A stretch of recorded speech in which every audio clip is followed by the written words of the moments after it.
Hello जी, कैसे हैं आप लोग? सब बढ़िया ना? Very good. दोस्तों, मैं आपका प्यारा दोस्त आशीष और आज से हम लेके आ रहे हैं अपने चैनल पे टेली ईआरपी के बारे में भी। टेली ईआरपी 9 जो सबसे ज़्यादा यूज होने वाला अकाउंटिंग सॉफ्टवेयर है, आज से हम इनके भी वीडियो अपने चैनल पे डालने वाले हैं ताकि जो बच्चे हमारे अकाउंटिंग के साथ साथ टेली सीखना चाहते हैं उसके लिए भी बहुत ही आसान हो। अब तो बच्चों, मैं आपको यहाँ टेली का आपको बिल्कुल एक एक चीज़ बताने वाला हूँ, तो बिल्कुल बने रहिएगा मेरे वीडियो के साथ। वीडियो को बिल्कुल स्किप मत कीजिएगा। तो चलिए बच्चों, शुरू करते हैं हम अपना आज का वीडियो। हेलो दोस्तों, आप हमारे चैनल गर्व क्लासेस को ज़रूर सब्सक्राइब कीजिएगा और अगर सब्सक्राइब आपने कर लिया है तो बेल आइकॉन पर क्लिक करना बिल्कुल मत भूलना ताकि जो आने वाली वीडियो हो उसकी नोटिफिकेशन आपको सबसे पहले मिल सके। सबसे पहले ओपन करेंगे तो हम आएंगे इस विंडो पे। इसको बोलते हैं कंपनी इन्फो का विंडो। कंपनी इन्फो में होता है select company, remote as login user, create company, backup, restore और क्विट। अब एक एक का मतलब सबसे पहले समझ लेते हैं। सिलेक्ट कंपनी नाम से जैसे कि जाहिर होता है कि जो कंपनी हमारे पहले से बने हुए हैं उसको सिलेक्ट करना। जैसे कि यहाँ पर क्लिक करेंगे तो आप देखिए यहाँ डेमो क्लासेस, गर्व क्लासेस, दो टेली बनी हुई है, तो ये होगा सिलेक्ट कंपनी। फिर remote as login as remote user का मतलब ये होता है कि आप अपने घर पे हो और जो मेन टेली है वो आपके ऑफिस में है और वहाँ पे आपने टेली को सर्वर से कनेक्ट कर रखा है और जो आपको जो लॉगिन रिमोट यूज़र का जो ईमेल आईडी और एक पासवर्ड दी गई है, अगर उसको डाल के आप यहाँ पे लॉगिन करोगे तो आप डायरेक्टली अपने टेली से कनेक्ट हो जाओगे। ठीक है, लेकिन इसके लिए आपके ऑफिस में भी नेट और आपके जो घर पे जो लैपटॉप यूज़ कर रहे हैं या जो डेस्कटॉप यूज़ कर रहे हैं उसमें भी नेट होना ज़रूरी है।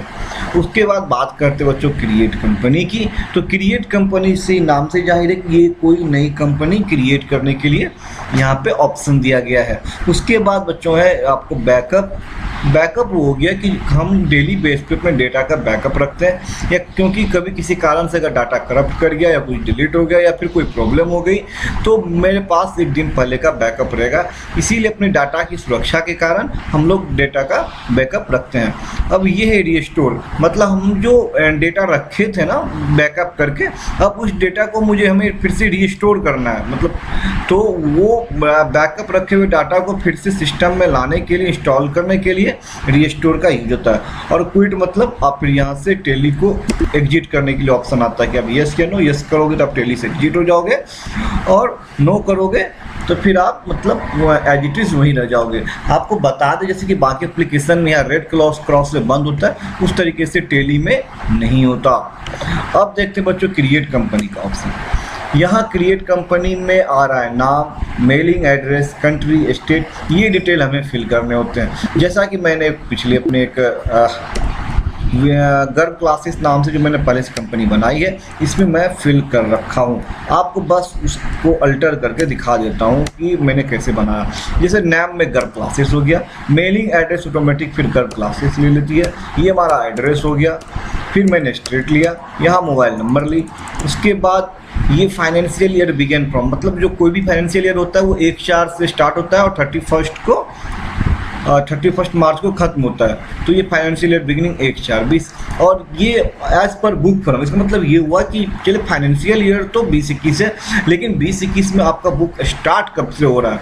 तो मानिए अगर आपकी कंपनी मानिए 1 अक्टूबर से स्टार्ट हुई तो आप 1 अक्टूबर डाल दो, या आपकी कंपनी 5 मई से स्टार्ट हुई तो 5 मई डाल दो। लेकिन यहाँ मैं फिलहाल आपको 1/4/20 ही डाल रहा हूँ, लेकिन आपको मैं समझाने के लिए बता दिया कि आपका बुक जब से स्टार्ट हो रहा ये वहाँ से ये डेट मांगता है कि ये कौन सा डेट है। उसके बाद आगे आ जाता है बच्चों कि यूज सिक्योरिटी कंट्रोल, तो मैंने इसको नो करके रखा। अगर आप इसको यस करोगे तो अब यहाँ पे ये नेम ऑफ एडमिनिस्ट्रेटर, यहाँ पे आप अपना एडमिन का नाम डाल सकते हो और पासवर्ड डाल सकते हो और अपने डाटा को आप पासवर्ड लगा के सुरक्षित रख सकते हो कि आपके अलावे और आपके डाटा को कोई भी अन्य आदमी लॉगिन नहीं कर पाएगा। लेकिन मुझे फ़िलहाल इसकी ज़रूरत है नहीं, मैं इसको भी नो रख रहा हूँ। उसके बाद ये कुछ बेसिकली बाय डिफॉल्ट दिए होते हैं, जिसमें कि आपको base currency symbol rupees, format name INR, suffix symbol को भी नो रखना है, add space between amount and symbol yes, show amount in millions no, number of decimal 2 पहले, ठीक है, क्योंकि जैसे मानिए 100 रुपया और 12 पैसा हुआ तो उसके बाद 2 रखने हैं, इसीलिए वो दे रहा है कि मतलब डेसिमल प्लस 2, ठीक है। उसके बाद चलिए यहाँ पे इसको निकल जाते हैं, ये बाय डिफॉल्ट ये इसको ऐसे छोड़ देना है। अब जब इसको आप क्रिएट कर लोगे तो आप आ जाओगे इस गेटवे ऑफ टेली के विंडो पे। तो हमने यहाँ पे जाना कि कंपनी क्रिएट कैसे होता है, और कंपनी क्रिएट करने के बाद हम आ जाते हैं by default gateway of Tally के इस पेज पे।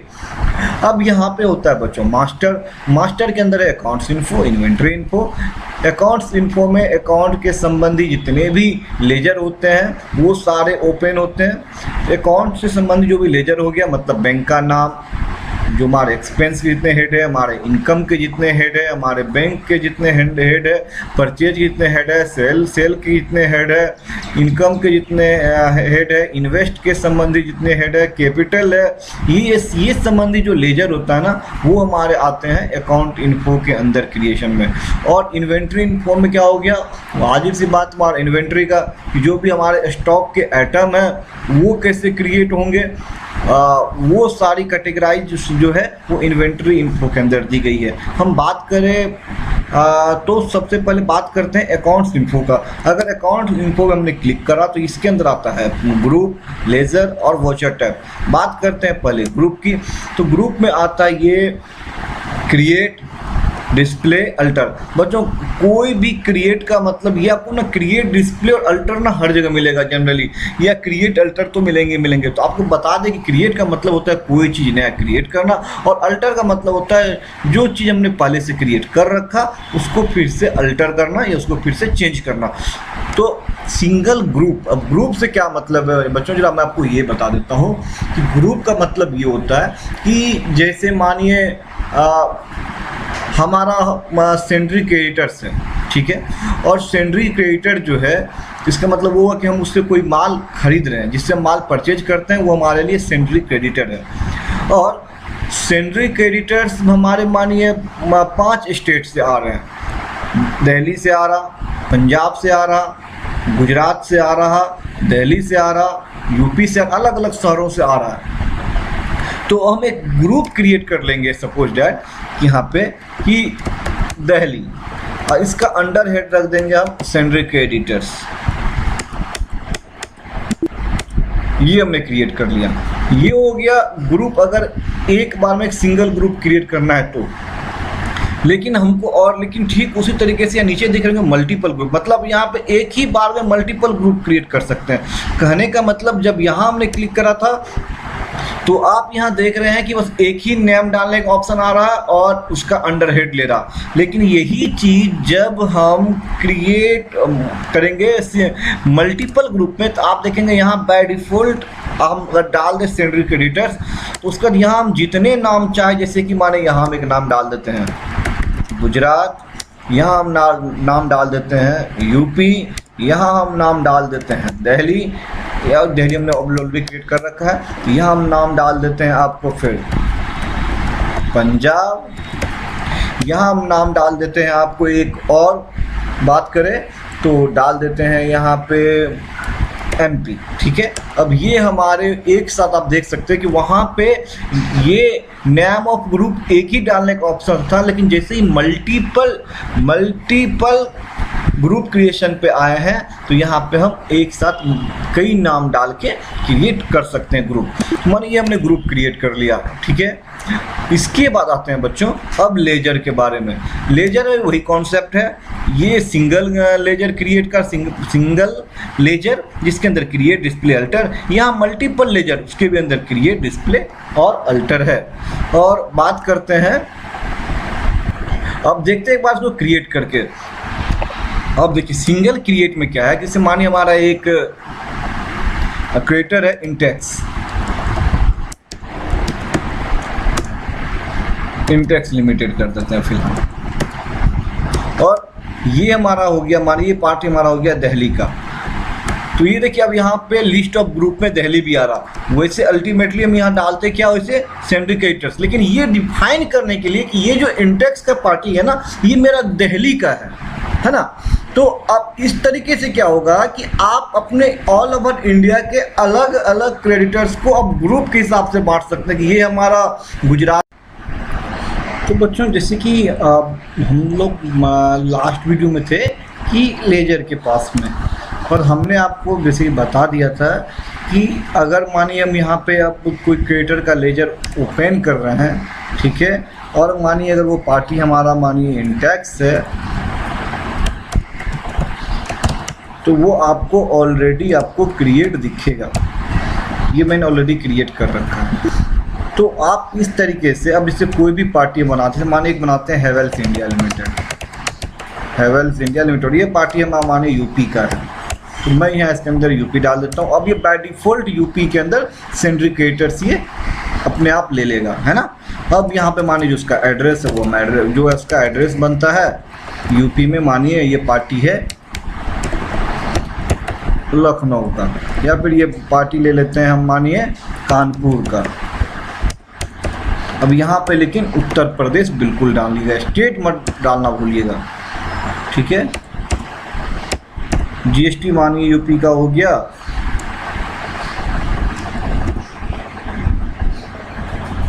(09). अब यहाँ पे ACDPJ 1968 C 1Z 5। ये हमारा हो गया इस तरीके से लेजर को क्रिएट करने का ऑप्शन, है ना बच्चों। इस तरीके से हमारा कोई जो लेजर है वो क्रिएट होता है। तो हमने यहाँ बेसिकली ये जान लिया कि कैसे मल्टीपल लेजर क्रिएट होंगे और कैसे सिंगल। मल्टीपल में अब मैं आपको बताता हूँ, फिर से बहुत ध्यान सुनिएगा। अगर कहीं भी टैक्स का इम्प्लीमेंट हो, कहने का मतलब अगर सिंडिकेटर्स का लेजर बना रहे हैं, या हमारा जिसको हम सेल करते हैं यानी सिंडिकेटर्स का बना रहे हैं, या वैसे एक्सपेंस जिस पे जीएसटी अप्लीकेबल होता हो, वैसी कंडीशन में हम जो लेजर क्रिएट करेंगे वो सिंगल लेजर क्रिएट का यूज़ करेंगे। क्योंकि सिंगल लेजर क्रिएट में आप यहाँ देखिए, यहाँ पे रजिस्ट्रेशन टैब जीएसटी नंबर का ये ऑप्शन आ रहा, लेकिन यही जब हम मल्टीपल क्रिएट पर क्लिक करते हैं तो यहाँ पे बच्चों कहीं भी आपको जीएसटी रजिस्ट्रेशन का ऑप्शन नहीं दिखेगा। इसीलिए जहाँ भी जीएसटी रजिस्ट्रेशन का इम्पैक्ट है वहाँ आप सिंगल क्रिएशन का ही यूज़ कीजिएगा। अच्छा, मल्टीपल ग्रुप में कैसे क्या करना है, कोई ऐसे एक्सपेंस या इन्वेस्टमेंट इनकम जो कि जिस पे जीएसटी एप्लीकेबल नहीं, जैसे कहने का मतलब यहाँ देखते हैं हम इनडायरेक्ट एक्सपेंस हम लेते हैं और यहाँ डालते हैं PRI एंड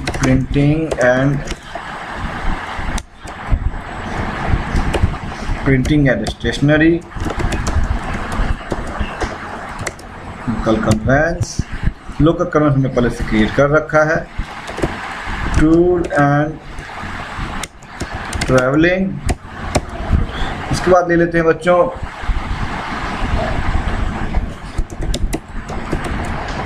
रिफ्रेशमेंट। उस रिफ्रेशमेंट के बाद और ले लेते हैं ऑफिस एक्सपेंस,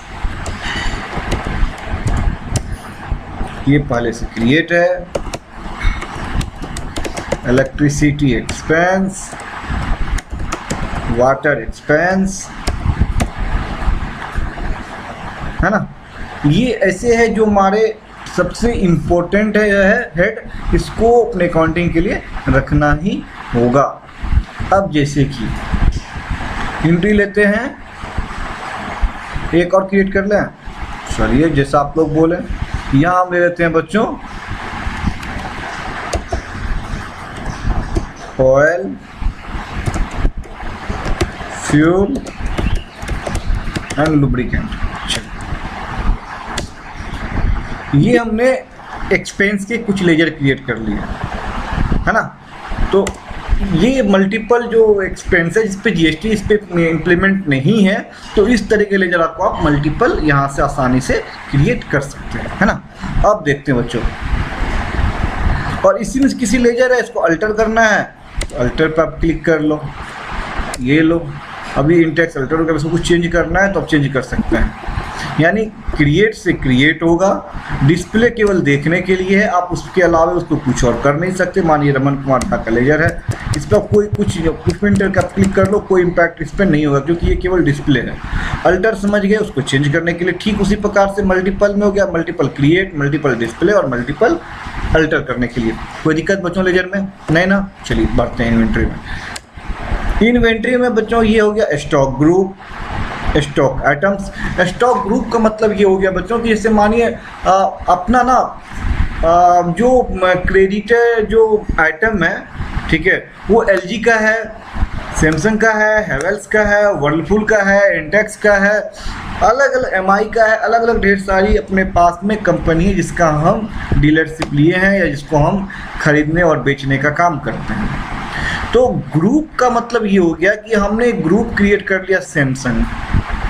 अच्छा, सैमसंग के अंदर भी ग्रुप 3 ग्रुप क्रिएट कर लिए, सैमसंग का एलईडी, सैमसंग का वॉशिंग मशीन, सैमसंग का फ्रिज और एक और कर लिया मानिए सैमसंग का एयर कंडीशन।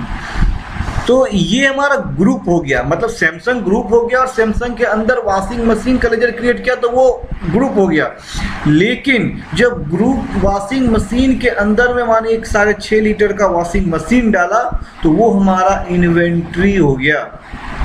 ठीक उसी प्रकार से सैमसंग ग्रुप हो गया, सैमसंग के अंदर एलईडी टीवी ये ग्रुप हो गया, लेकिन एलईडी के टीवी के अंदर डाला कि सैमसंग एलईडी टीवी 32 इंच, तो ये हमारा स्टॉक आइटम हो गया। कोई दिक्कत समझने में? चलिए देखते हैं। जैसे कि यहाँ हमने कुछ पहले से क्रिएट कर रखा है ग्रुप, तो जैसे कि मानिए हमारा सैमसंग हुआ तो सैमसंग हो गया अंडर हेड प्राइमरी, ठीक है। और उसके बाद जो सैमसंग का वॉशिंग मशीन एक और मैंने क्रिएट कर लिया, सैमसंग वॉशिंग मशीन सैमसंग, उसको अंडर हेड कर दिया सैमसंग का, है ना। और उसी प्रकार से यहाँ मैंने एक क्रिएट करा एलजी हो गया हमारा प्राइमरी, और एलजी के अंदर जो एलईडी टीवी एलजी है ये भी ग्रुप हो गया, लेकिन ये एलईडी टीवी एलजी भी ग्रुप है, लेकिन वो अंडर हेड किसका है? एलजी का। मतलब जब हम एलजी का स्टॉक देखेंगे तो उसके अंदर से स्टॉक को करेंगे तो उसके अंदर दिखेगा हमको एलईडी टीवी का ग्रुप, और एलईडी टीवी के ग्रुप के अंदर एलईडी टीवी का आइटम होगा। कोई दिक्कत समझने में? चलिए अब जरा हम दिखाते हैं आपको आइटम पे अल्टर करते हैं। यहाँ देखिए बना रखा है सैमसंग एलईडी 32 इंच। ये दोस्तों बच्चों पे ऑप्शन होता है, आपको फॉर्मेट होता है स्टॉक आइटम क्रिएट करने का। आपको मैं दिखा देता हूँ। जब आप अगर यहाँ पे क्रिएट पे क्लिक करोगे तो ये देखिए उसी टाइप का यहाँ पेज खुल रहा है, लेकिन मैंने ऑलरेडी क्रिएट कर रखा तो उसको मैं आपको अल्टर करके दिखा देता हूँ। ये हो गया जैसे मानिए अपना एलजी का 32 इंच। तो ये देखिए मैं ये हो गया स्टॉक आइटम, ये आइटम हो गया हमारा एलईडी 32 इंच, और वो अंडर हेड कहाँ पे है? एलईडी टीवी एलजी के अंदर है, ठीक है ना। अब यूनिट क्या हो गया? पीस। यूनिट मतलब ये हो गया कि ये जैसे अलग अलग आइटम होते हैं, कुछ पीस में होता है, कुछ लीटर में होता है, कुछ केजी में होता है। तो उस हिसाब से जो एलईडी टीवी है, वॉशिंग मशीन है, फ्रीज है, ये सब चीज़ क्या काउंटेबल है, तो सबको हम पीस में डालेंगे यूनिट। उसके बाद यहाँ ये सबसे बहुत महत्वपूर्ण चीज़ है बच्चों, ये ऑप्शन इसको बहुत ध्यान समझिएगा। अब यहाँ पे जीएसटी एप्लीकेबल, इन चीज़ों पे जीएसटी का इम्प्लीमेंट होता है, तो इसको हम जीएसटी एप्लीकेबल करेंगे, ठीक है। जीएसटी एप्लीकेबल को यस करने के बाद आप जब देखिएगा तो यहाँ मैंने पहले से डाल रखा है, डिस्क्रिप्शन में डाल देते हैं एलईडी टीवी। एचएसएन, ये गलत एचएसएन भी हो सकता है, क्योंकि आपका असली ओरिजिनल एचएसएन क्या होगा वो आपके बिल पे होगा, तो आप बिल पे देख सकते हैं, वहाँ से आप एचएसएन उठा सकते हैं, ले सकते हैं।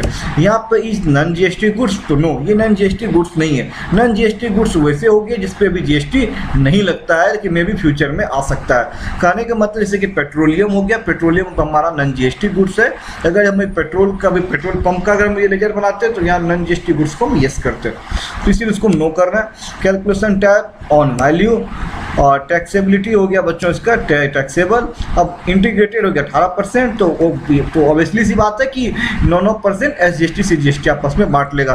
कहने का मतलब अगर हम बिहार के बाहर से माल मंगाएंगे या बिहार के बाहर को माल बेचेंगे तो वैसी कंडीशन जो टैक्स का इम्प्लीमेंट होगा उस इनवाइस पे वो बिल्कुल 18% होगा, क्योंकि माल जो है वो एक स्टेट से दूसरे स्टेट जा रहा है। लेकिन अगर हम स्टेट के अंदर कुछ सेल या परचेज कर रहे हैं तो वैसी कंडीशन में आपको सेंट्रल टैक्स स्टेट टैक्स आपस में बढ़ जाएगा। 18% अगर जीएसटी था तो 9% सीजीएसटी, 9% एसजीएसटी, जो कि हमने जीएसटी अपने क्लास में देख चुके हैं।